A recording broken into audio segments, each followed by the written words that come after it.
Hi everyone, I'm back again this week with another interesting recipe for you to try, and that is the no oven meat pie, which is super easy and super moist on the inside. To prepare this, you need your pie dough, and to make your pie dough, what you need is flour, butter and cold water. I'm using salted butter for this. Do not worry, the list of the ingredients will be in the description box below or in the comment section. When I add the flour to the bowl, I'm going to add in the butter.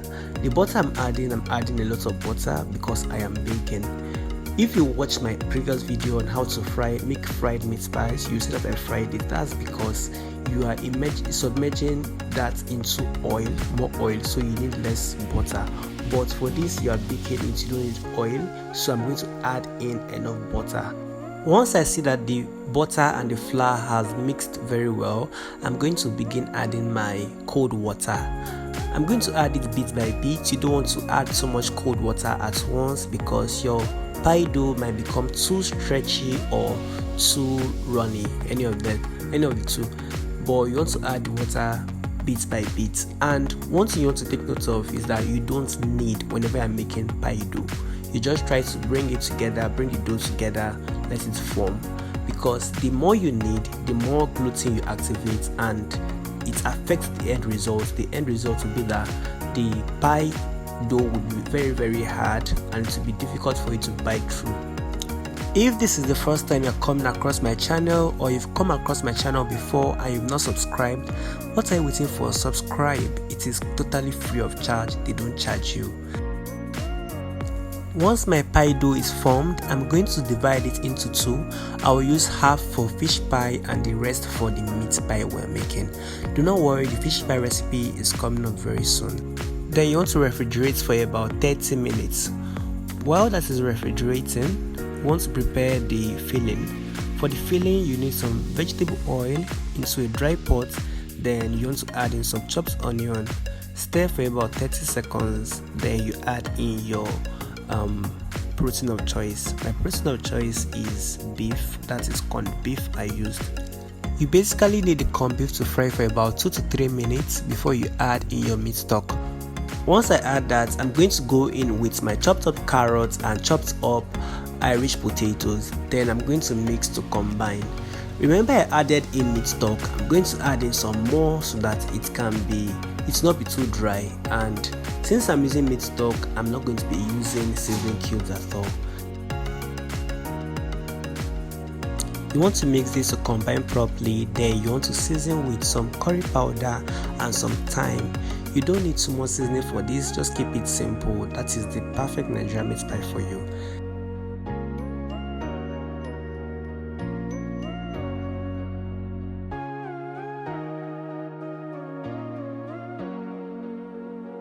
Mix this properly and allow to cook for about 3 minutes. Let the spices cook.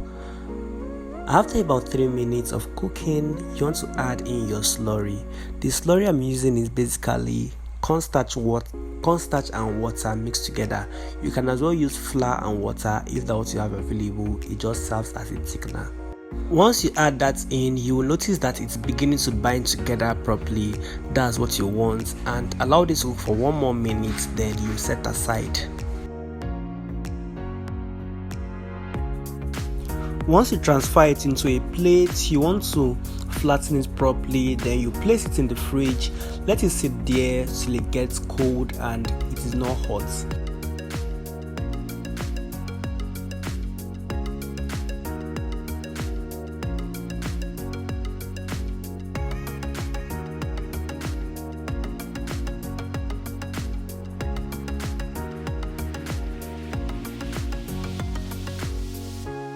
Back to our dough. It has cooled down completely. It is very cold right now. I'm just going to work on it a bit for about 10 seconds. Then I'm going to roll it out till it is flat. The aim here is not to flatten it too much. Don't allow it to be too thin.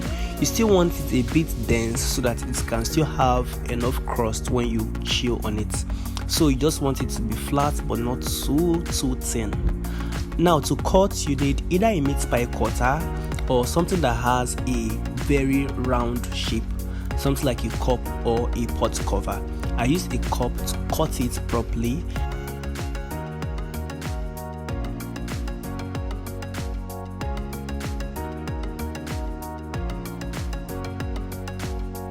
Once you cut the first batch, you want to mold the remaining dough again, cut more from it so that it does not waste.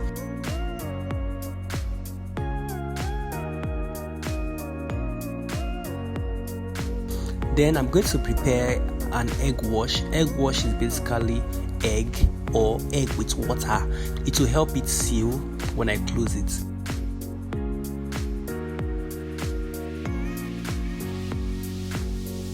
Now to the fun part, I'm just going to try to play with the rolled out dough properly so that I can flatten it, because I noticed that it's kind of too dense, so I'll just flatten it a bit. Then I'm going to add in my filling.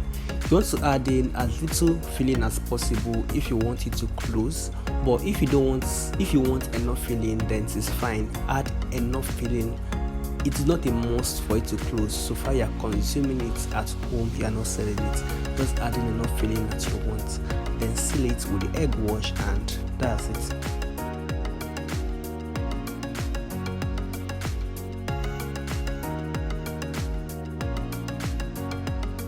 Repeat the process over and over again until the dough is exhausted.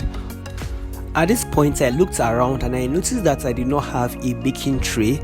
So I saw this stainless steel tray, then I used it. I just buttered it so that the meat pie does not stick on it. Then I placed the meat pies on it, then I baked with it. But if you have a parchment paper and a baking tray, use that in place of this. That will work perfectly well.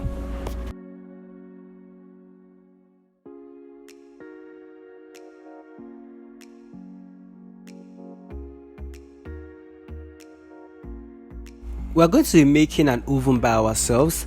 I'm just going to add in some sand into a very wide spacious pot. Then you just want the sand to cover the bottom part of the pot so that it does not burn. Then I'm just going to place this on my already lit firewood that is already burning. Allow this to heat up for about 15 minutes. What we're trying to do here is imitate a conventional oven. Then after about 15 minutes, what you want to do is that you want to place something, maybe a tin or a cake pan, something that will prevent the meat pies from touching the sand, from having contact with the sand. Just place it on it, then cover this up, allow it to bake for about 15 minutes max, depending on how high the flame is. Then if you are using a real oven, then you want to bake for 20 to 25 minutes at 350 degrees Fahrenheit or 175 degrees Celsius. So I left this for too long. I left it for 15 minutes while the flames was still very high, and it's kind of burnt, so but it was still okay, very fine, very fine, and it tasted really amazing. So we'll be trying this out. Let me know in the comment section down below. Thanks for watching, and see you all in my next one. Bye.